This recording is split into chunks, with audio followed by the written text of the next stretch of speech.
Good morning, everyone. A warm welcome to each one of you.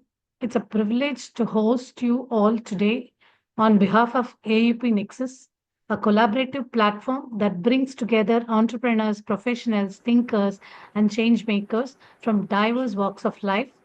At AUP Nexus, our aim is to go beyond business conversations. We believe that growth is holistic and that true transformation starts when we also invest in our emotional well being, relationships, and sense of community. In line with this belief, today's online session is dedicated to a topic that touches us all: relationships, their complexities, their beauty, and the role they play in our personal and professional lives. Whether it is navigating a marriage, understanding parenting challenges, or even learning how to manage conflicts with empathy, the quality of our relationship deeply influences our mental health, productivity, and joy. To guide us through this incredibly important subject, we are honored to have with us Dr. A. Edwin, a man of many hats and immense depth. Dr. Edwin is a first generation entrepreneur, a doctorate holder in clinical psychology, and a registered lawyer with both the Madras and Delhi High Court Bar Associations. He started his professional journey with the Ministry of Education in the Maldives, later served in the shipping sector with the Tata Group, and went on to co found ONH Shipping Services and IFE Global Logistics, two well established logistics firms in India. But what truly sets Dr. Edwin apart is not just his corporate success, but his lifelong commitment to counseling and mental health. For over 2 decades, he has been dedicated counselor working with individuals, couples, families, students, teachers, and even budding entrepreneurs. His specialization lies in pre and post marital counseling, which he approaches with great sensitivity, customizing his interventions based on the number of years a couple has been married, whether it is 1 to 5 years, 5 to 10, or beyond. He also provides crucial support to those facing midlife crisis, parenting stress, menopause transitions, anxiety, depression, and career dilemmas. Dr. Edwin extends his services through family courts, NGOs, and various institutions and many government aided schools. His ability to connect with people across age groups, from adolescents to adults in transition, has earned him immense respect. He sees counseling not as a profession, but as a calling, and often offers his services as a way of giving back to the society. Beyond his professional life, he is a globetrotter, philatelist, numismatist, and a deeply spiritual person with a strong interest in meditation. We are grateful to have such a multifaceted expert with us today, someone who blends academic brilliance, entrepreneurial insight, legal knowledge, and deep psychological understanding, all to help people lead better lives. Let's get ready for an insightful, thought provoking session. Please join me in welcoming Dr. P. A. Edwin. Welcome, sir. Good morning, Abhi. Thank you very much. That was a very insightful introduction. It's quite pleasing. Thank you. Thanks a lot for such a long and brief introduction. So, good morning to all others also present here, and welcome all of you. So, it's a great day today. We are talking about the Labor Day as such, also a freedom striving thing. So, today we will use this session to really look into a subject which we all anguish for a long time, which was culminating in mind, thinking that we could not achieve a lot of things in par, though we have been hearing a lot, experiencing a lot, or reading or listening to platforms, social platforms, on the social platforms, something to do with relationship. Relationship is a very generic subject, a very generic uh, volume of words introduced as love, empathy, and so many things in that when it comes to relationship. We'll cut down into specifics in this beautiful session with all of you. So let's start relationship is how we could break the barriers. So breaking barriers in relationship is what is an insightful thing we would like to start with. What happens really? Where do we start from in order to get into a beautiful relationship? Where do we start? So there should be a starting point. So we will start from within, from us. So where are we placed here? Is this relationship success based on people around us, or is it based on ourselves? Is a very throbbing question we need to ask individually to every one of ourselves. So we'll start with that and we will move on. So I have a small slide presentation also here. With that, it can be guided so that we can be taken across with this beautiful journey of the heart. Relationship is nothing but your beautiful journey of your heart with people whom you are connected with. So that's how the whole thing starts with. So if the journey has to be more powerful, more enduring, and more exuberant, so it needs to be first assimilated that what are we, where are we, what do we know about us first. So with that, we will get into some specifics within the given time. Then we'll have also an open house. So every topic when we discuss, in the end of the topic, we can also have a session about questions from your side. Whatever questions you feel like, you can directly send your questions on the chat box to the uh, person who's hosting this session. So the person will be getting your questions, and it will be verbally told. So questions are being kept very anonymous so that you can even ask very sensitive and secretive questions as well. So we are not going to expose anyone as such in names or by picture. So you can be more candid in sending your questions across. We can discuss it also. So that could be an extempo conversation. So with that, with this guided tool of PPT and with an extempo conversation, we will take along this 90-minute session. So to start, as I said, the journey of the heart, let's see ourselves, the basic things. If you see the next slide, you will find to note that the basic thing would be that, we have a physical body, the gross body of ourselves, and then we also have the subtle body, the emotional part of it, and also the spiritual part of it. So these three combined together makes us to validate our exposure to our own mind drift.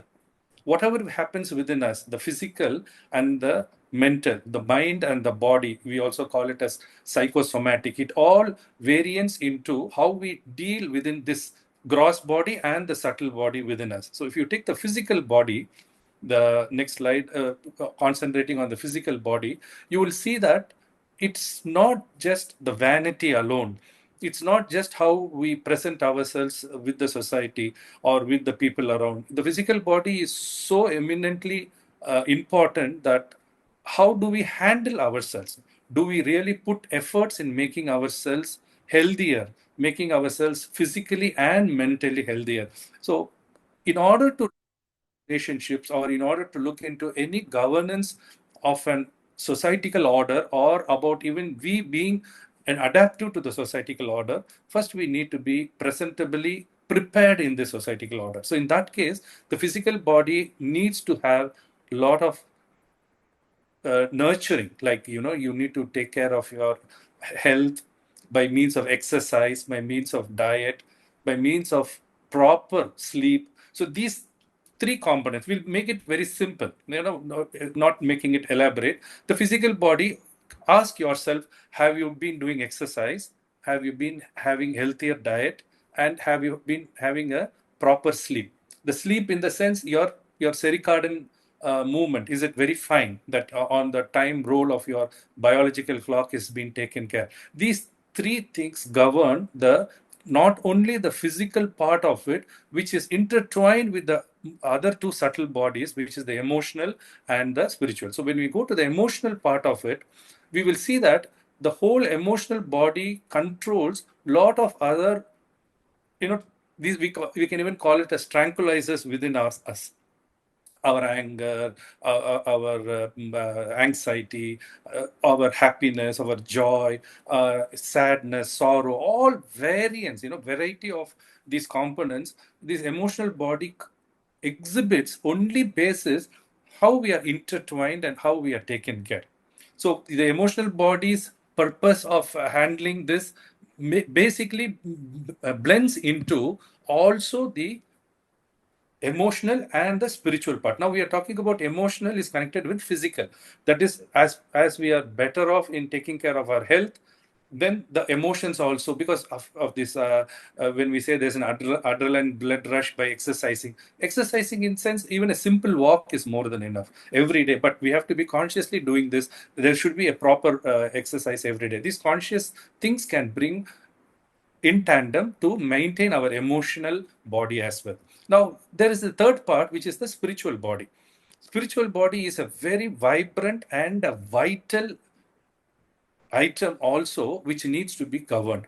Now when we say spiritual, let's not jump into saying about whether I believe in the god, I don't believe in god, what about my spiritual, let's not debate about those variants. We'll talk about a belief system, whether you believe in god or whether you don't believe in god, or whether you are searching something on the rim of your life which is beyond the complexity of your mind. So anything and everything sets into a belief system. So whether you believe or you don't believe, still it is in the belief system. So governance in spirituality comes here is that let's fix ourselves in something, whether we are an atheist or a theist or an agnostic, whatever it is, whether we are searching for something, whether we believe that there is some already given to us is what is life is governed by some supernatural power, or we are searching for it. Anything and everything is the same, but we need to get connected to something. You cannot just be in a dormant state of mind saying that life goes and comes like that. In that attribution, we cannot sensitivate anything in our life. So spirituality is also a subtleness within us which tells us how to govern ourselves, whether we believe in the universe, the universal consciousness, the super consciousness. I don't believe in god, I believe something, there is a creation, so there should be a creator. Even anything and everything, there should be some affirmation. This affirmation helps us to govern, put us some governance within us.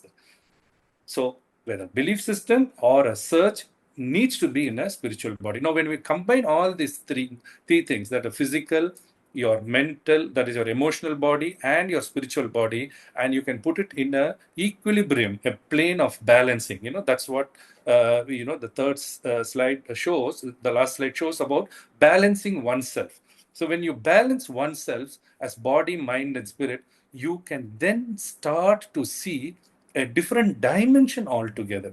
So when we talk about anything to do with relationship, it starts within us. We are validating ourselves. We are validating our emotions, our maintenance of our body, the gross body, and our affirmations in the spiritual realm of this universe. So these three things put together, it works out. So there are various modalities in working out on these type of arrangements.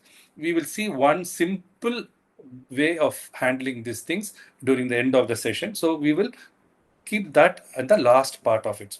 Now, coming to the next level. Now, before going to the next level, Abby, is there anything that is there a question which has come up to talk about this balancing of the bodies?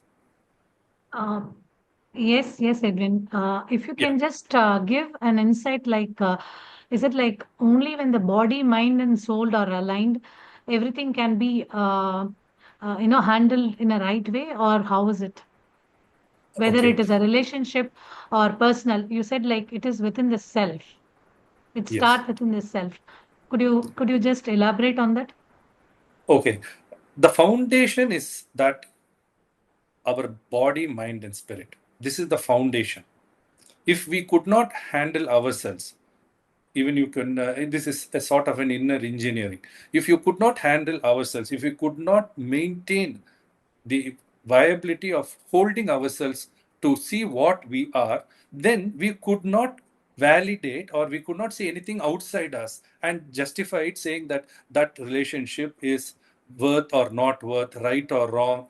whether it is workable or not workable. Any justification, any validation cannot be achieved until we look into us first. So the primary factor is very clear that when we are able to balance in an equilibrium about our body, mind, and spirit, only then we are preparing ourselves to get into the society beyond us. It could be a family, it could be neighbors, it could be relatives, it could be friends, it could be your colleagues, anybody for that matter. Our attachment towards those relationship transactions are based on this basic foundation. Anything else need to be spoken, Abby? Yeah. Thank you so much, Edwin. Yeah, Thank you. yeah. Now, in order, after this validating these things, how do we validate? As I said, physical goes by exercise, diet, and proper sleep. So this takes care the both the subtle, other subtle bodies, your emotion and spiritual.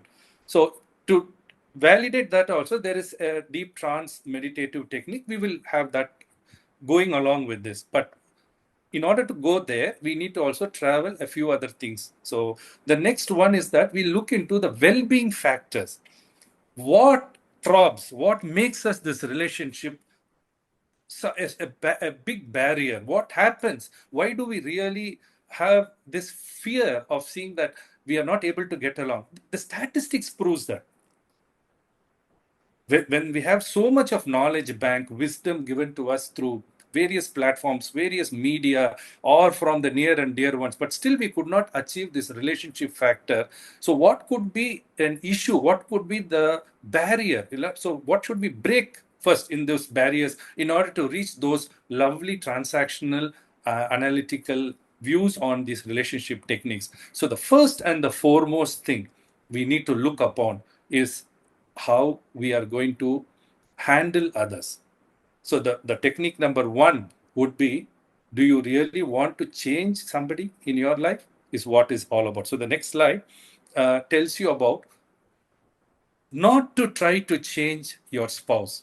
Now that we are talking about marriage, we can even have it as a generic subject also, since there are other people who are here on a pre-marriage requisition also. Anything and everything, in a relationship, don't try to change anyone. That's the most important factor. We need to handle it, because the simplest reason given is that you cannot change. We all say change is constant, but that change is constant attributes to ourselves. We need to change, not others. So trying to change others is not a good approach methodology at all. What happens by changing others is what we are seeing in today's society, is that 80%, not a simple figure, it's not 8 1 8, it is 80, 80% of the families merely exist in a family bond, merely exist. There is no life, there is no exuberance, there is no ecstasy, there is no joy. A mere existence. Just because we are bonded, we don't want to separate for various reasons. The children have come into the family, or the parents would feel sad, or the society will look different, or for the financial issues, some materialistic reason or some emotional reason, we get stuck in a relationship. For those who have not separated, 80% of the family. So what makes them to get caught into this, in this web of issues, is that we try to change others, thinking that it is possible, thinking that we can do it. So when this option is taken, we take the choice of changing someone, three things happen in our life. First one is that we try to change someone, they get irritated, annoyed, and they feel that this is not the right way. And since the understanding is very clear that it's not going to work, they separate. So we talk about a divorce and other things happening in the option one. I would prefer that would be better option when things don't work out well between two people. The second option is that all through their life, they would be in this nagging mindset of, fighting it out, trying to change, thinking that one day things will happen and all that. No, it's never going to happen. Till the last breath, this is going to go on and on and on and on. And you will finally give up at a time which is too late. You are in your end of your journey and you feel that this is not going to work. That's the fact of life. The third option is that there are chances, there are a percentage of chances that one person can change because of the other person's insistence, pressure, or compulsive nature. Because of the compulsion, every day I cannot go through this irritation, this agony, this annoyance. So maybe I will try to change. If you take a decision out of a compulsive nature and change, it might look on the periphery that the person who wanted a change has achieved what he wanted. But factually speaking, it's not the truth. If you see the truth as a wholesome, you will find that the person who has changed perforce, has to vent it out at one point of time. For example, if somebody gets married at 25, the marker is 40 years. So when you are married at 25 and when you reach 40 or 15 years of your married life, if it is not worth it to say that you could not compliment yourself that I had lived a proper life, that will beat upon you on a biological grounds as well. When you reach 40, a woman goes through her perimenopause syndrome, and a man goes through his periandropause syndrome. This is a biological problem. And when you go through these issues of biological issues which happens in your body, you thrive to survive. And in that mode of mind, your anger becomes very heavy. It becomes like 4 times you become angrier. 4 times angrier is not an easy thing. Nobody will accept it. The other spouse will not accept it. So there could be a much higher dimension of damage it would cause to a separation also. There is an empty-seated mind for that woman. I'm talking about a woman who goes at 40, when she is at a perimenopause. She goes through this anger state. She goes through this emptiness as if everything is over in life. And she gets so irritated for small things, and her interest towards or passion towards what all she has been doing it for these years slowly gets divorced. The mind diversity happens in that she loses interest in all that. So this could cause even a higher level of quarrelsome or fight happening in the family, or it can lead to separation. Now, when it comes to male, it's the other way around. The factors are a little different. When he is in a very disgustive state of marriage for the last 15 years, the symptoms are quite different. You will find that a man at 40 would be putting out this paper for a new job. You can find searching new jobs. These are the syndromes you'll find in a male happening. You will find new companies being added into his relationship, like companies and friends, associations, clubs, all these things, new ventures. And the worst thing is that his next house auntie would start to be looking beautiful. Extramarital affairs, all these things starts at 40. So these problems of biological issue tends to go beyond that and handle your mind as well. So it is always better not to work upon things by pressure. These are all the outcome. Even if you let loose this and you feel that, okay, we have been doing this, which has gone through, people who have escaped this with the quarrelsome fight, knowing everything, knowing an extramarital affair was there, still they tried to reunite and still wanted to continue. Again, there's a next roadblock at your 60s, where is your geriatric state starts. Here, the whole component changes. The healthier becomes the more dominant. Naturally, you will find who becomes healthier. Statistically, if you see, historically, if you see, the male ailments are more. He diminishes in his performance. He becomes weaker, and he wants his spouse, his wife, to be an assistant to him, a caretaker to him. But doesn't work at that state of mind. That is where you find at geriatric state a lot of problems between elderly couples. So to fine tune it, to shorten it, is to say that at any given point of time, if you try to perforce change somebody, it doesn't work. So changes have to happen only in ourselves. We want something to happen. The change should be, should be the first change to make it happen. It could be probably an inspiration for the other person, a motivation, a balancing spirit to see that let's also walk in the same path. But I do what I wanted to do, but I expect you to change is something is not going to work. So this is first and the foremost component, the most important component, and this has to be looked into it. And I welcome some questions on this point if something can be done, spoken, Abby. Yes, yes, Edwin. We have a few questions. Yeah. So, uh, what are some respectful ways to express discomfort without demanding your spouse to change? The best way could be in only dialogues. You have all the authority, you have the right to express your displeasure to your partner, not in ways of demandful way. You can always call for a dialogue. See, there is a lot of difference between trying to tell somebody if they don't like what's happening in the other person's life or how they're being treated in a very demandful way, in a very angered way, or as a dialogue. Dialogue is the only mode, and for that to happen, we'll have to sit together. It's not to throw, hot burns to a person and say that this is what is happening, because nobody is going to be interested to, accept these things in the initial start. They will be trying to be defensive. So if you can have a heartful dialogue, sit and talk about it, which is also an accompaniment with this when it comes to the next well-being tool. We'll be looking into that, how functionally these dialogues can be done. So the dialogue is the major factor here. Okay, thank you. And there's one more question. Are you Yeah. saying I have to live a dead life if I don't change and I'll be forced to change? If you have been forced to change, by time you will take it back on the person who had made you to change.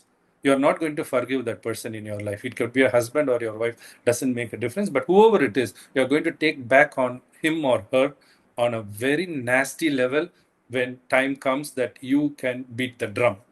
So it's not a very healthier transactional relationship that are forced to do something in life, and we have been seeing this in our society. One more question. My spouse doesn't understand and expecting me to change. How do I handle that? Can you repeat it, please? My spouse doesn't understand and expecting me to change. How do I handle that? Very, very difficult situation, because that is what is practically happening in today's reality of life. I would not behave, or I would not practice what I'm trying to ask you to do. This is the order of the relationship. I want you to change, but when it comes to me, I am the same person. I don't want to change, but I expect you to change. This order has disorderly gone into relationship. That's the reason as I told you in the initial, 80% of the families merely exist in a family bond. That's the simple reason. So if there has to be a change, the change has to be within us first. If you want to say that a relationship should be fruitful, a relation should be exuberant, we need to find a middle path and both of us need to be happily journeying in this life, then the change has to happen from the person who wanted a change. First, he has to mirror himself and look into it. Only then there is a change which is possible. Otherwise, it's never going to work out. It's never going to work out. So how do you make this happen is the question. Underwriting question is that it has to be only based on dialogues or counseling. That's the ultimatum. You have to start based on dialogues. You have to have the patience. You will have to be, very, very patiently handling things when it comes to dialogues. Dialogues, again and again, I'm repeating the word dialogue is only that we try to express our feeling in a very passive manner. Yeah, I am undergoing this problem. I really feel suffocated. It turns to me, making me breathless. Why don't we talk about it? I know you love me a lot. I know you are concerned about me. I know how responsible you are, but still, these type of expectations really sucks me out. It really entrance me in this issue. So how do we handle it? Can you help me out? Can you sit with me? Let's have a dialogue on this. Whatever we wanted to do, let's mutually talk about it. If that works out well between a couple, it's a very successful order. If not, you need to have a middleman here, a third person who is not related to you, who is not a friend of you, and who's, if it's a professional, well and good. So you can find a middle path using a third party counseling. That's the only option left, dialogue or an external influence of counseling. One last question for this. Can Yeah. love and respect coexist with disappointment in certain traits of your spouse? Why or why not? Actually, it's a very tricky version of asking, I love you, but the love is so generic that when you take love, you can have sub-variants in it. So many sub-variants. The first is your sub-variants. If you see, there is care, there is concern, there is respect, you know, responsibility. All these things in totality governs the enrooted system or the pillar of love. So when you say love, it's so generic that you need to go into the roots of it and find. If you have a care and concern, there is love. When you have respect towards your partner, then there is love. But fulfilling your needs just alone, like, I am the head of the family, I'm able to fulfill all the required needs, the needs of the family, doesn't alone make you a person who are in love with your partner. You turn to become responsible because you have governed it. It is one sort of a governance, a nuances you have created in yourself, saying that this is my job, this is my responsibility, so I'm doing this responsibility. All other things have to have a payoff for it. It doesn't work like that.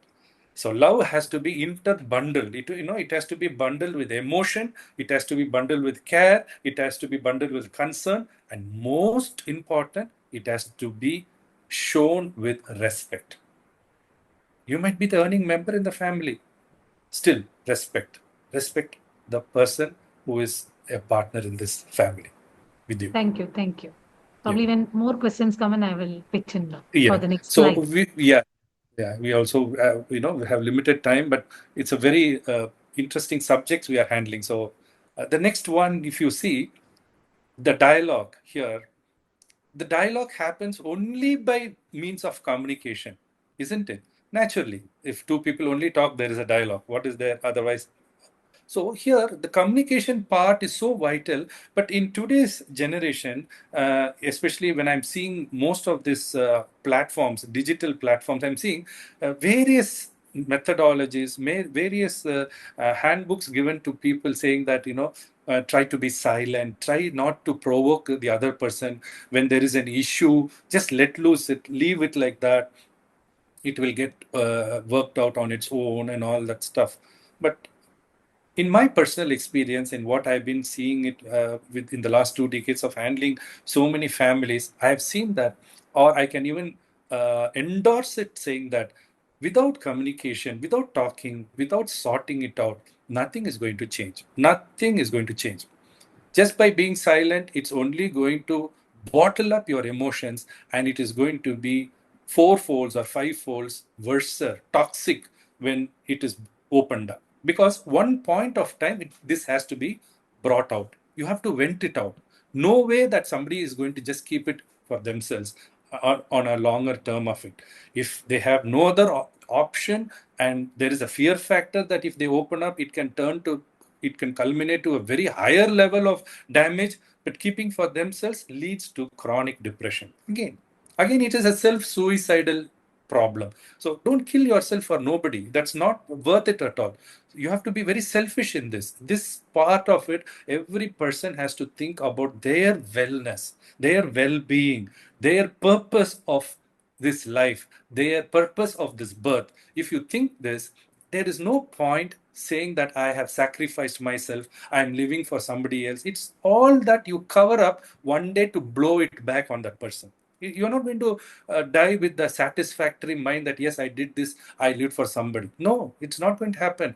It is to do the fox and the grape story. You try to only cheat yourself by this virtue of saying that, I did for this. It's an excuse given to ourselves. So it is so important that you should not pent up things. So not to pent up things is something that we need to talk it out. Now, when it comes to talking it out, how do we handle it? We sit with the person and we say, I want to talk to you.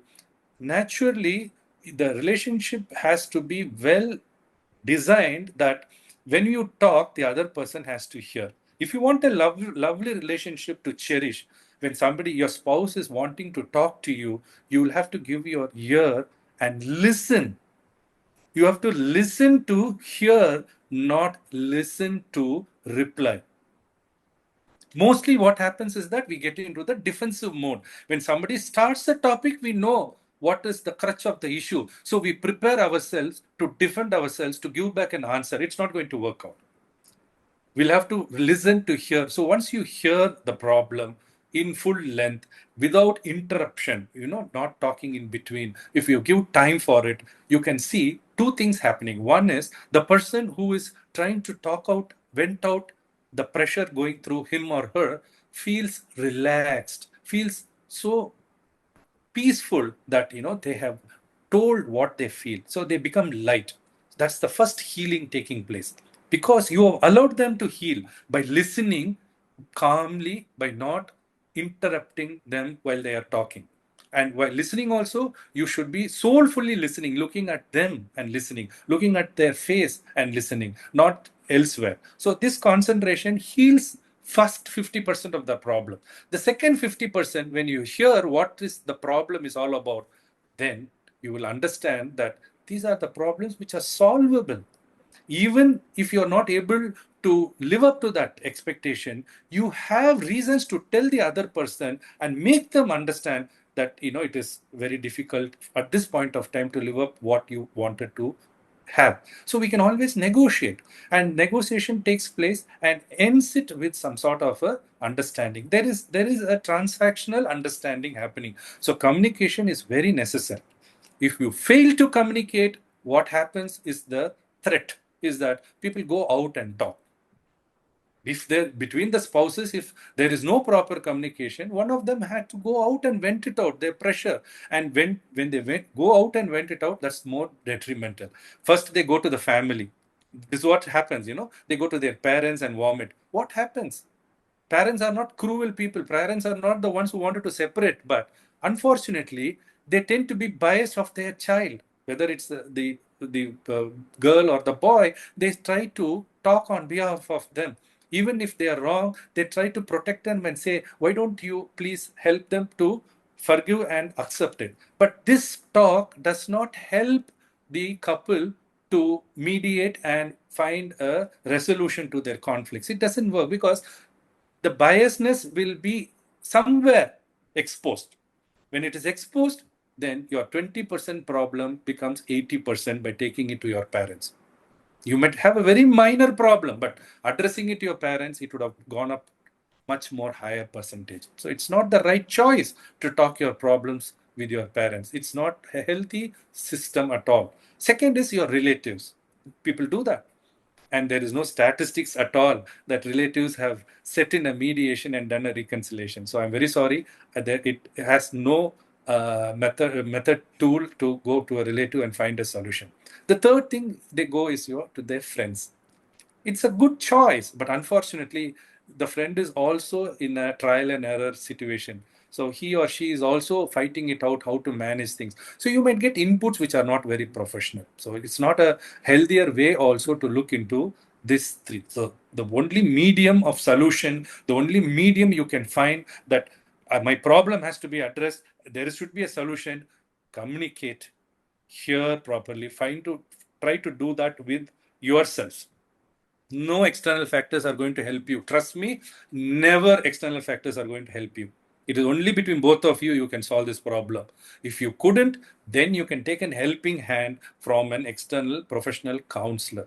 Again, I repeat, he shouldn't be your friend, he shouldn't be your relative, he shouldn't be so close to you. It should be a neutral person who is unknown to both of you, so that you can sit and talk it out, mirror yourself with him. And the counseling is more of a reflection. So mirror yourself to him, find out what are the things that needs to be addressed and malleably amended as well. So this is the only proposition you can find. And before going to the question of this, one small another thing is that within the couple, husband and wife, lot of things are dumped in person. When they become very emotion, they talk Lot of things.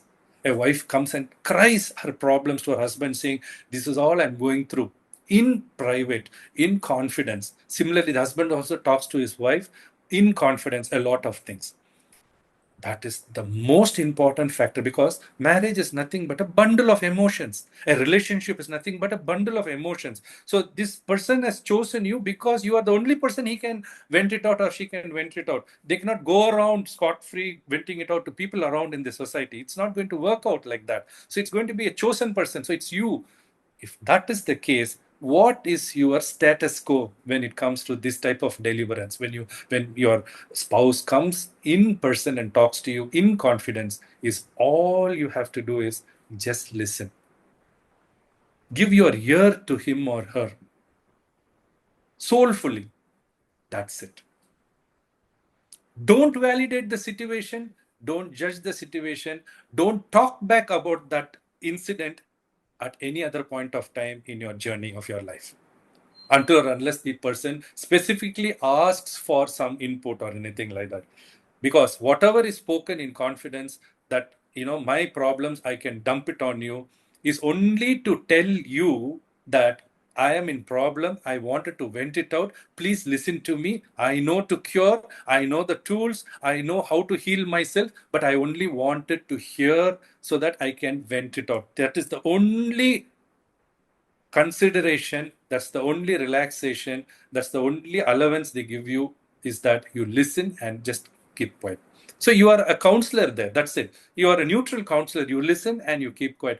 That consoles them. And then an extra patting, a hugging, these type of bodily touch helps them to feel much, much better, and they heal themselves, and they feel that there is a shoulder for me at any point of time to go and rest. That is intimacy in a relationship is very important. It happens only in communication, and no validation or no judgment.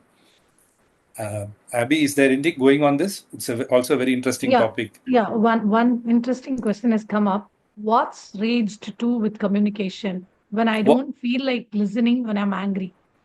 What? What's rage to do with communication? Hmm. I don't feel like listening when I'm angry. Don't open that dialogue at that point of time. See, when I said communication, it should be in a very personal level, and it should be a dialogue. If you feel that you are not in your mindset, your moods are not ready to take up a conversation, you can always tell your partner that I can understand that something is wrong and you wanted to address it, but I'm not in my real self to sit and talk it out. Can we give some time to it? Can I take some time? Can we sit back on this at a little later point of time? A very casual, passive, apologetic way can help you and her, or he, or whoever it is, saying that, okay, fine, we'll talk it up later. Don't try to push yourself thinking that solution building is to be done at any given point of time, and you cannot buy time. Buying time, putting things to rest, but not leaving it like that. You need to address it, but if not now, after some time, after the period which you feel that you are in your normal, because we all are people with mood swings, so we should take time, but we need to address it. Just one more question. What are some communication common patterns that lead to misunderstanding between partners? The major factor in a communication which feels is that you try to impress on the other person that whatever you are saying is validated, it is right. By imposing your ideology to the other person, take it or leave it type of a personality, makes the other person feels jittered. It's a jolt on them. They feel that I have no room to negotiate. I have no room to express my feeling. There is no freedom. Nothing is happening between both of us mutually. It's one sided. Such communications can never bring a profound relationship between a couple. It can never happen. Even if you feel your ideologies, your principles are right, you will have to put it across and say, "This is what I feel, I'm right. I do not know. I may be right or wrong. Why don't we talk about it? How do you feel about it? How do you assess these things? What is your take on this?" this type of communication feels that there is a mutual respect with the other person. You're also giving the other person an identity. There is a status you are trying to deploy on the other person and trying to evaluate on equal grounds. Not just saying gender equality, not that saying that everything is common, not just saying that woman empowerment is there, just not just by words. If it has to be through deeds and in action, it has to be promulgatively done in such a way that you make this as a, again, dialogue. It has to be as a dialogue, which means that that can change when the conversation is on, and when it becomes intense, the understanding or the result can change according to the compromising or understanding or the way you feel it is right. Both of the couple come to a consensus. So that's how it happens. Thank you. Thank you. Yeah.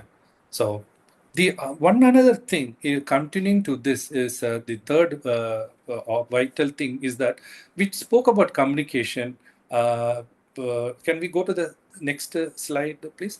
When we talk about communication, and now there was a question also from the list participant saying that how effective can this communication be delivered? I said through dialogue, through listening. You have to listen to hear, not listen to reply. All that fine, but the major factor is that when there is a big issue, small issues, we normally advocate to say that please ignore it.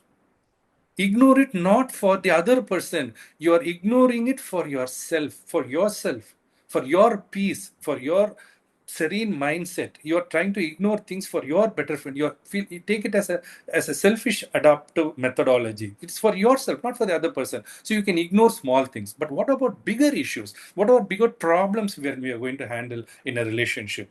So when we wanted to address it, the solution building is a barrier for us is only because one reason is because of the ego.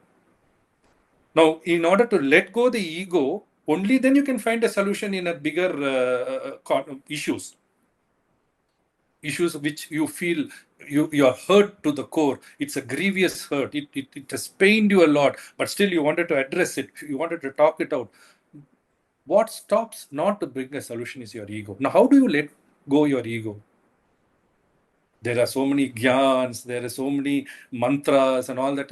It has not worked well at all. So you have to go to Himalayas. You have to be a hermit.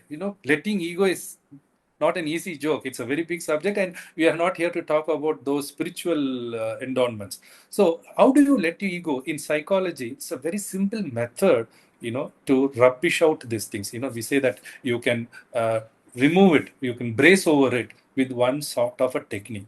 So first and the foremost thing, when you find that there is a problem which you could not handle it with each other on a common ground, ensure that you don't talk that subject over the phone. Main point number one, never have a topic discussed over the phone. Point number two, which is very prevalent in today's generation, is that trying to text messages. I've been seeing in the counseling sessions, people come with their mobile phone and say, "Sir, see this. This is how I had communicated, but she never responded."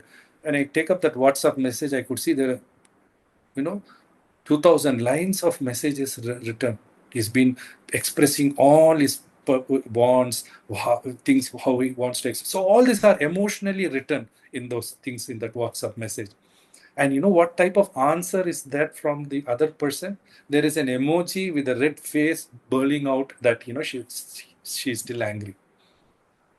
So what happens here is the psychic mind is so tricky, and it's so naive that when you are in trouble and when you wanted to sort out an issue, and when you see somebody has written something to you, when you're reading, back of it, your ego bursts in various propositions while reading, and you tend to find a line which can offend you by his words. You try to trail on it. That's the psychic's mind's process. And that particular line will be in Times New Roman 32 bold, giving you that, you're not happy about the whole conversation. So all that he has written goes waste. So the second process of is that you better don't communicate in writing. Don't talk over the phone. Don't communicate in writing. So the best part is the process is that you need to sit together, facing each other face to face, and you have to look into the eyes of your spouse. That's the most powerful technique that you have to adopt in this psychic intervention. You have to look into the eyes of your spouse, and whoever wants to express their anguish, their agony, or their problem, they can start. You know what happens? You try this out and see. When you look into the eyes of your partner, you will see the true transparency of your intimacy. You know how genuine this relationship is all about. When you look into the eyes, all other things, your ego is sidelined. You can find a trueness in both of you, and you can see tears coming out, and you will find a solution to your problem within a matter of minutes. Whatever you've been waiting to happen for months or weeks, just within a matter of minutes, you can see that both of you will come to a common consensus. And that will be a very love fight after that. She will say, it's okay, I don't want. And he will say, no, no, I will get you. All these things will happen. It's a very playful and a very patchy life support dialogue.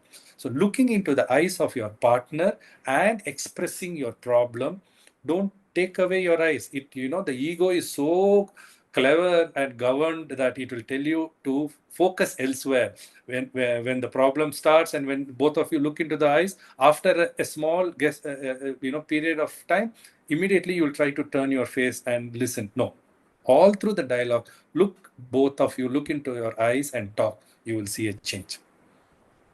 It's a very wonderful technique.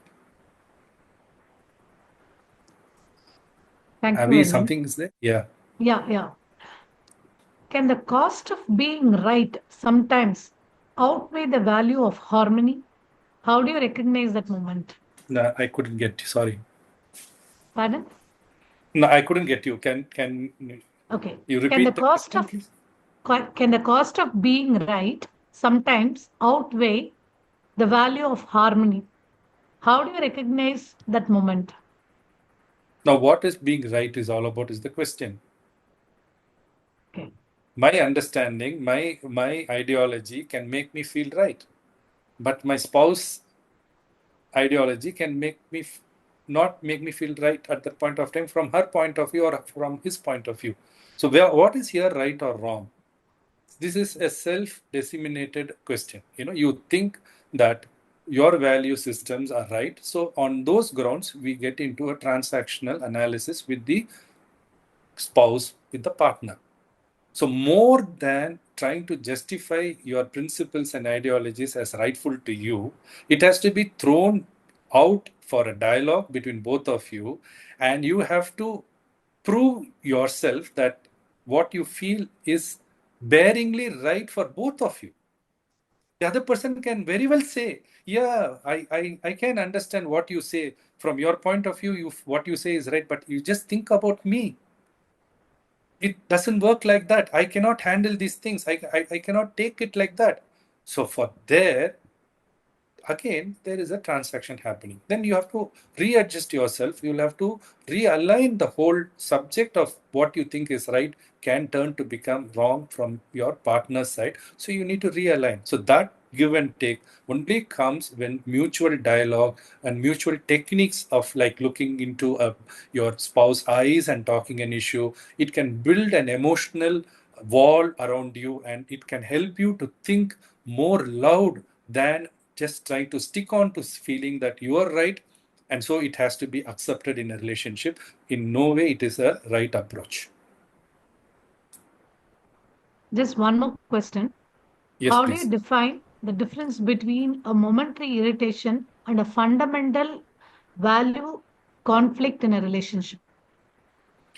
These type of feelings are something which is not a proved methodology through some sort of a systematic metrics given to you. It is a soul searching life. It is like, when your spouse walks into the house and you are in the living room, you know the feel of it. You know the vibes that the person who's walking in is okay, or is he angered, or he or she is upset. All these things happens because we vibrate. There is a body energy happening between both of the people in a lovely relationship, or even in a very toxic relationship.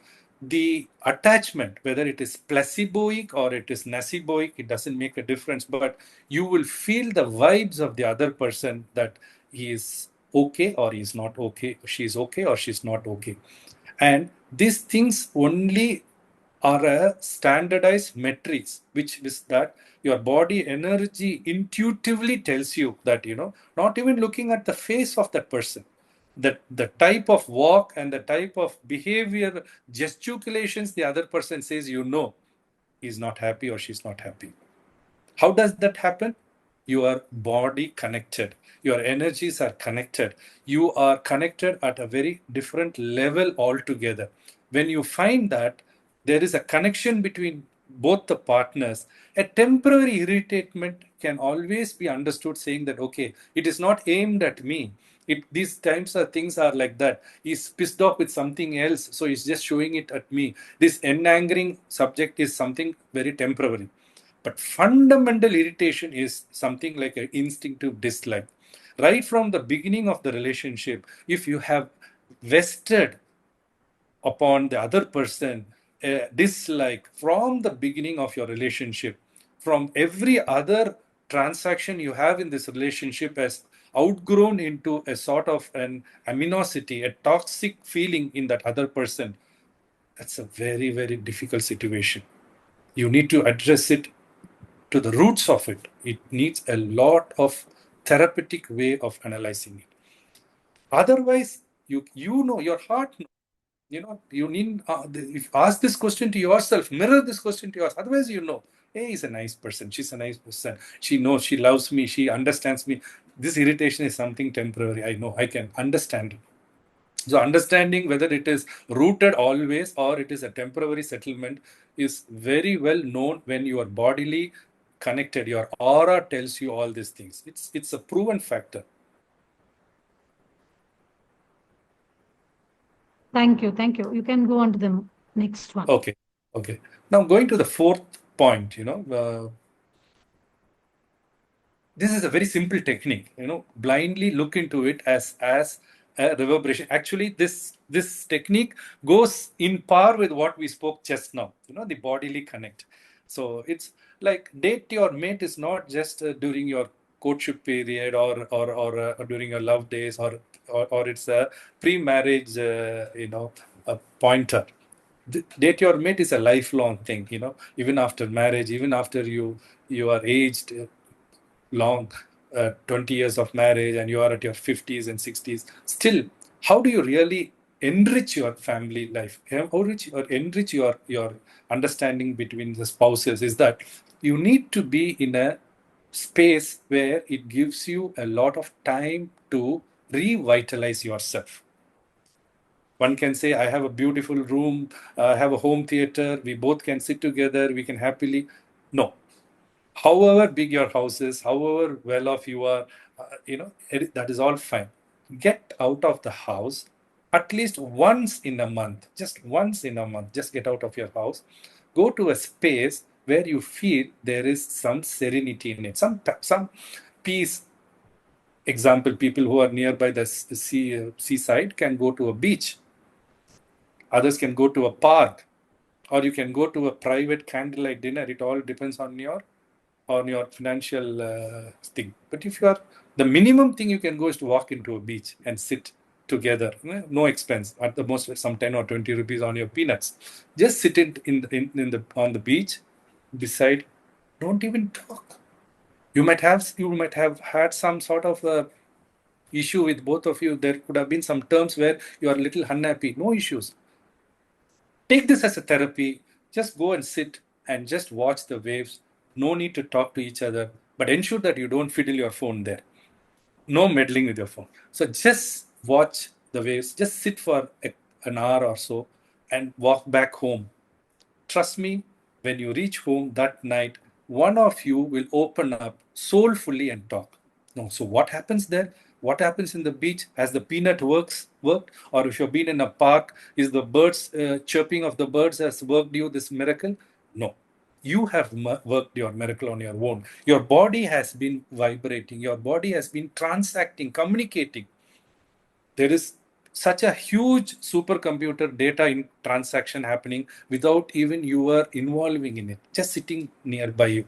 In the psychological term, they say there is energy transformation happening, something called the anima and the animus. The anima and the animus. The anima is the female energy resident in a male, and an animus is a male energy resident in a female. It's a intertwined relationship. So this energy transformation takes place.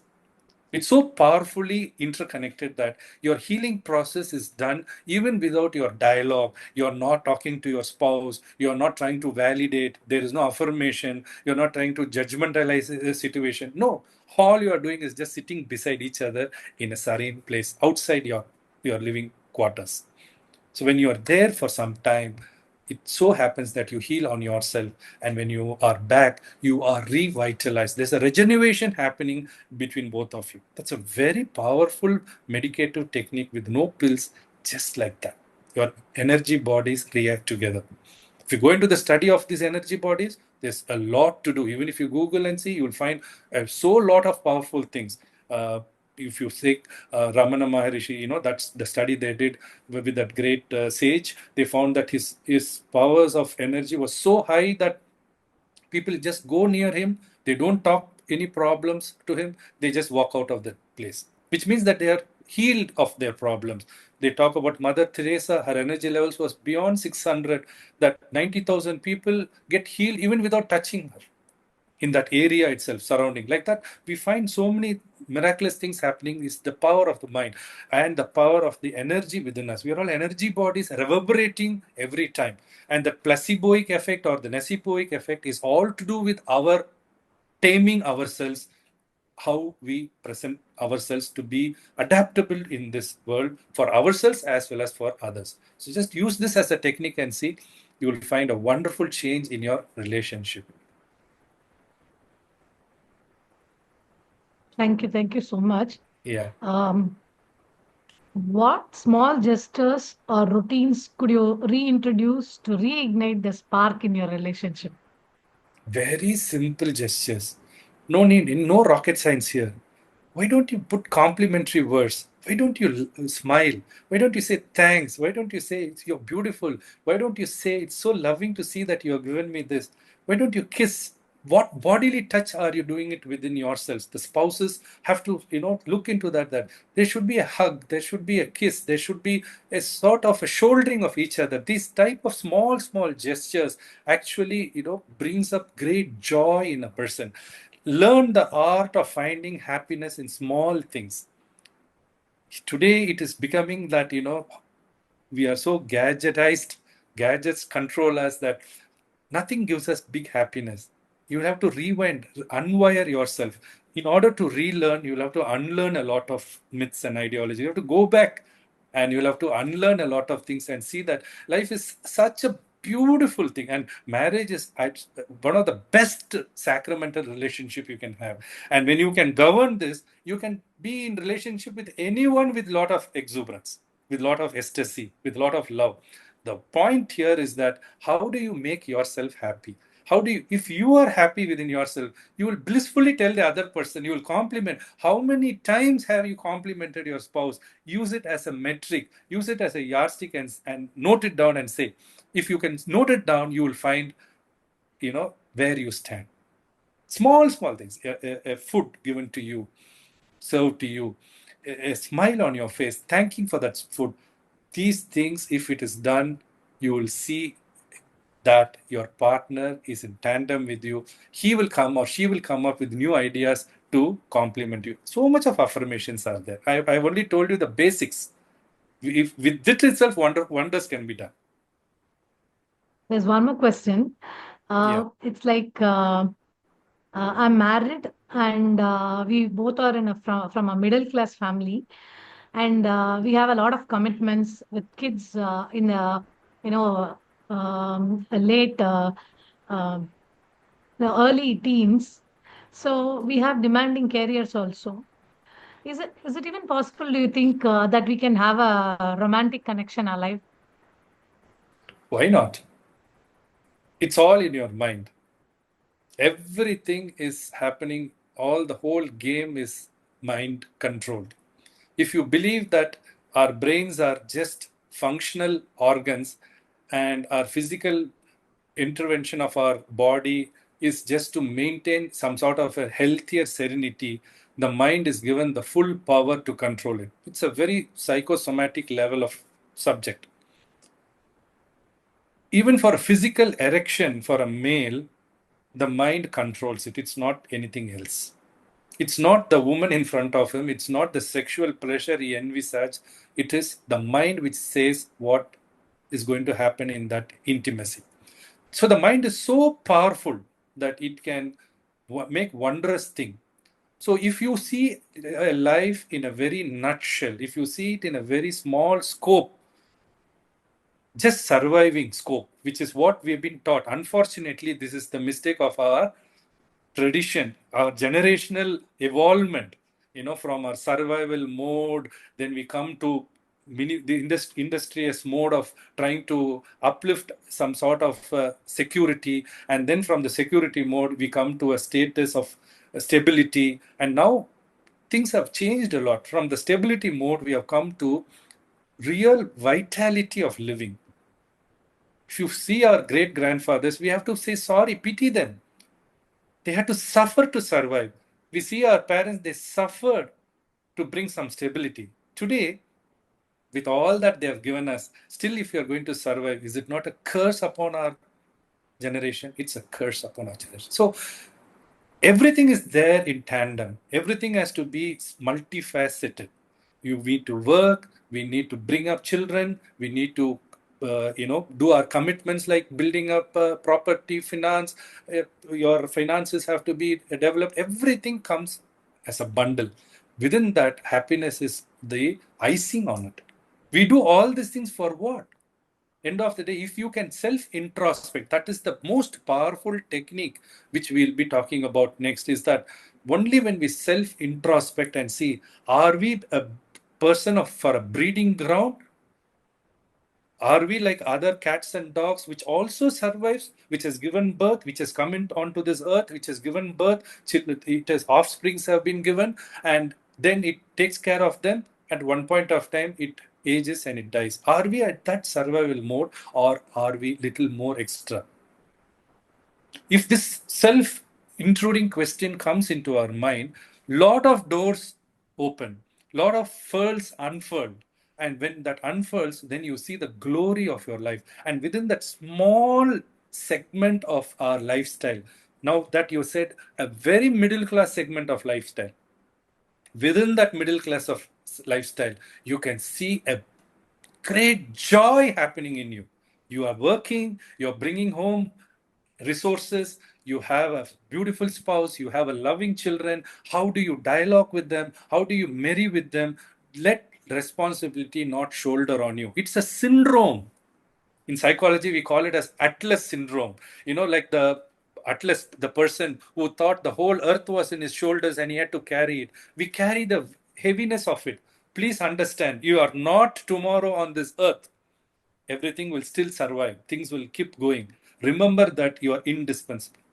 No way that we think that we are everything in this world, we are supposed to do this. We wear that heavy cloak and we suffer and suffer, and that suffering does not end with satisfaction. That suffering ends with irritation, because every suffering is compounded with expectation.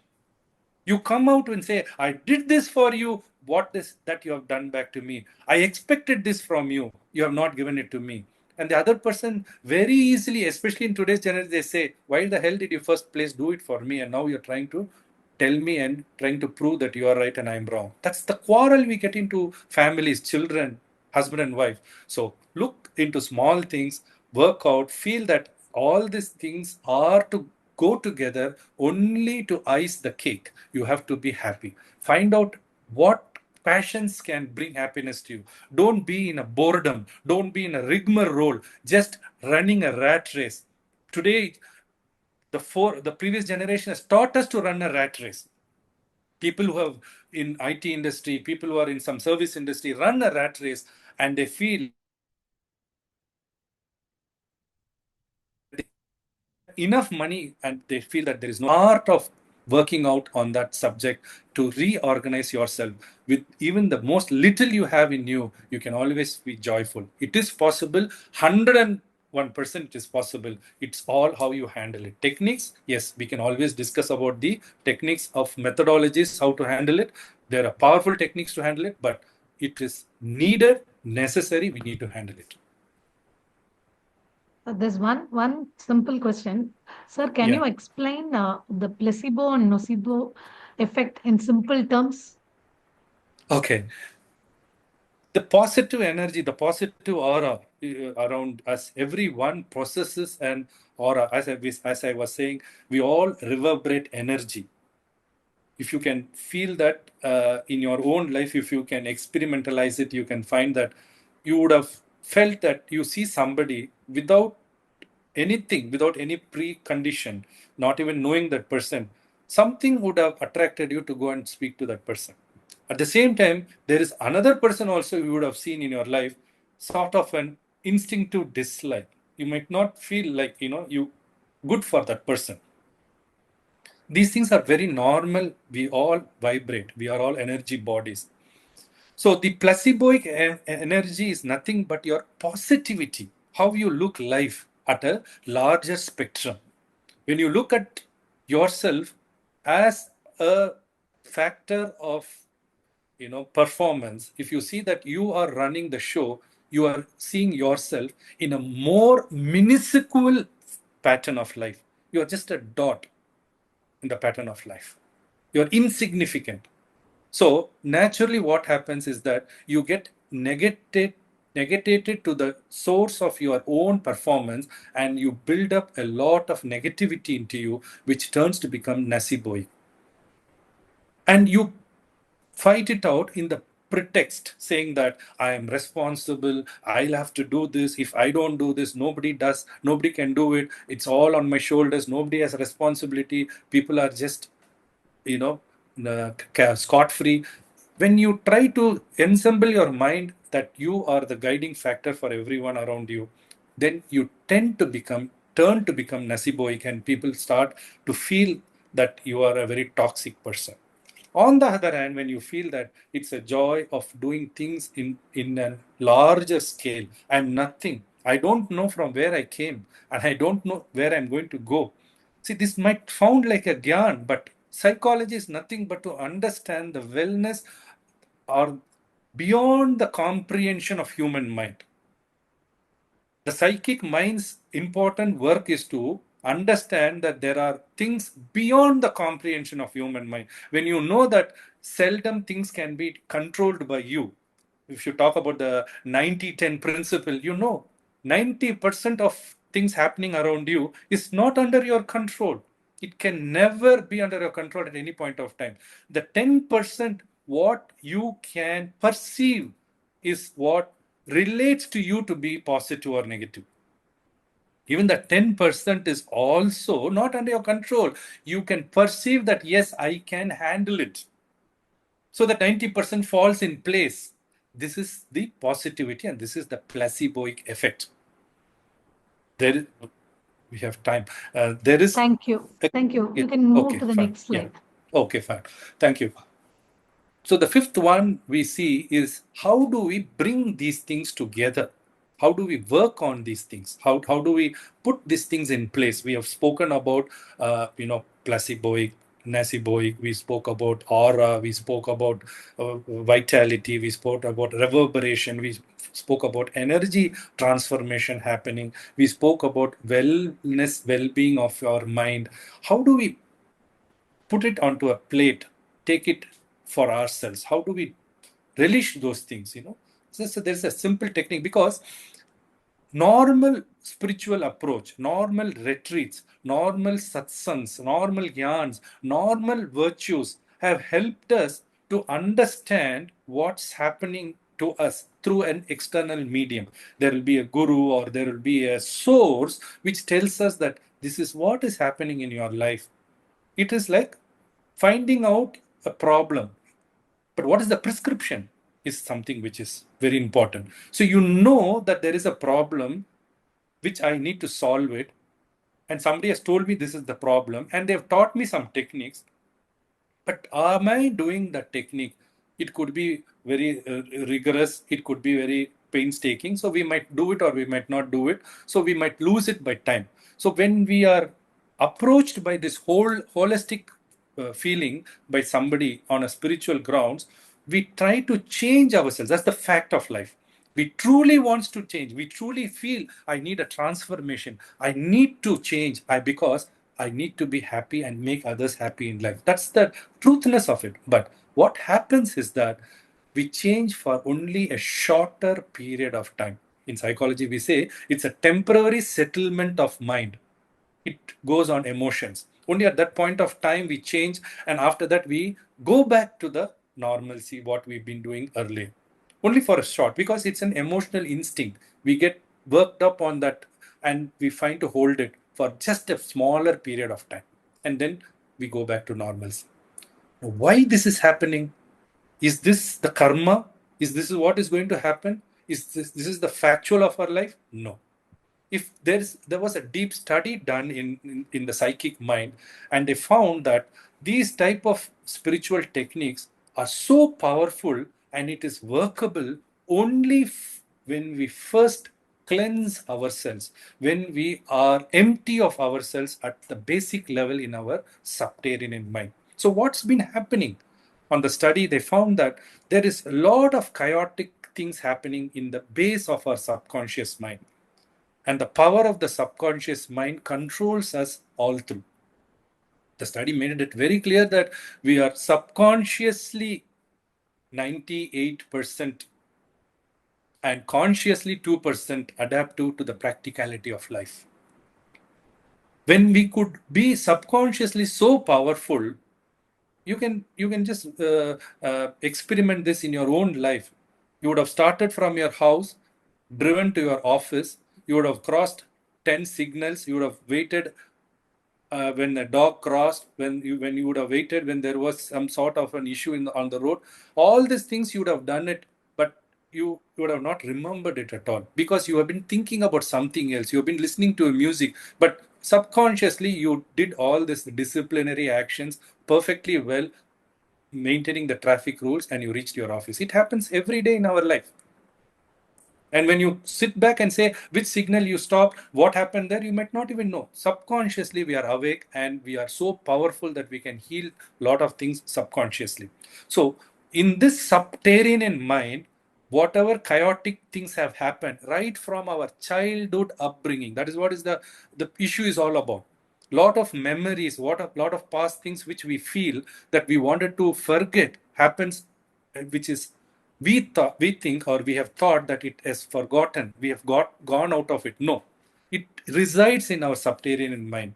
It is there, resident inside us. Now, how do we know it is resident in us? Only when we get angry, when we are out of order. When we are angered, we find this all surfaces out. Surfaces out at various levels, multifolds. That's what we will be saying. For a small problem, I don't know why this big fight was there upon. The fight was not on that small problem. The fight was that there was a pre-acquisitive things happening which was deposited in your subterranean mind. So the best technique to happen is that we talk about a deep trance meditation. So all the people who are watching this, the viewers, audiences, you can use this technique in order to first heal yourself and then get all the spiritual food which has been given from external things. They are very important to us, but you should be prepared to take it into yourself. First, you should be empty of that. So in order to bring peace into you, first you will have to do this small technique. It is called a deep trance meditative technique. It's all to do is that you'll have to sit.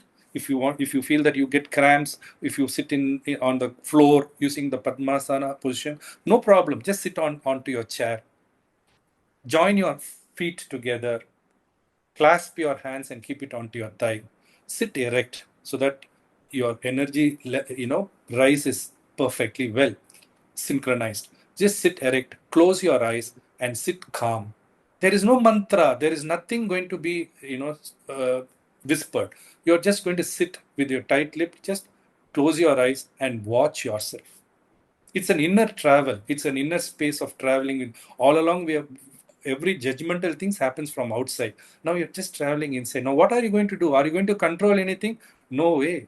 Nothing is going to be controlled. All is that you are just an observer.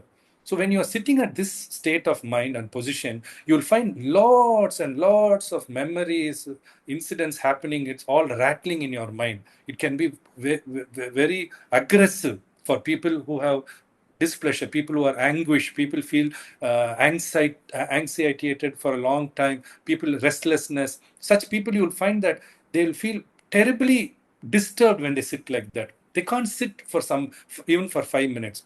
They'll feel like getting out of that position or opening up our eyes and seeing elsewhere. Please understand that that level of disturbance is inside you. There is a huge tremor happening inside you. A larger magnitude of quake is inside you. So you will have to bring yourself under control. Close your eyes, be in the state of mind for just 20 minutes every day. Any part of the day if you feel free, not necessary. If you feel night, morning, or during your afternoon, anytime if you feel, just 20 minutes in a day you spend for yourself. It is your medicine. No pills, just work for you. Close your eyes, sit for 20 minutes. What all will happen, you'll see, is that by time, those memories which have been haunting you are from your childhood upbringing, what those failures were, will keep surfacing out often. You are trying to bring it out and it disappears by time. By this practice, it just goes away, it empties you. And you will find small differences, that your breathing pattern changes. You'll feel normal in breathing. You'll feel your exhale and inhale being normal. You'll feel your sleeplessness has come down a lot. Insomnia, people sleep well. People with anxiety disorder, people with fear, people with sort of an anxiety, not only just anxiety, that restlessness comes often. People with a lot of anger, they have felt that they have taken control of them. They have felt that they could listen to people. People who feel that they cannot listen, they wanted to talk in between, they wanted to intrude and talk. Such people felt that they could keep themselves calm when somebody else is talking. All these things happens when there is a self introspection done. It's a very, very powerful technique, very easy technique, which can be done by you at any point of time, even in a day. But please do it just for 20 every day. You see the difference. You know how to handle yourself. As I started the session, I said handling yourself is what is the connectivity to the relationship of others with whom you are going to be related to, be it your spouse or be it your friend or your relative or your companion or your colleague, whoever it is. It is all to do with first handling yourself. So this is a very powerful technique. So within the given time, we have done this. Questions are open. If you have, Abhirami, any questions, we can speak it out. This. Yeah, the floor is open for the participants. If you have any questions on this, can you just share, please?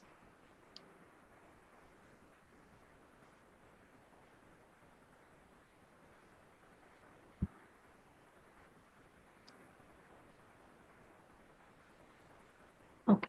I think I'm not getting any more questions. So Oh, thank you. yeah, I hope this would have been some sort of an insight. Yeah, I yeah. wish it helps. So, yeah. Thank you very much for giving me an opportunity. Thank you. Thank you. Before we close, I would like to just extend my thanks.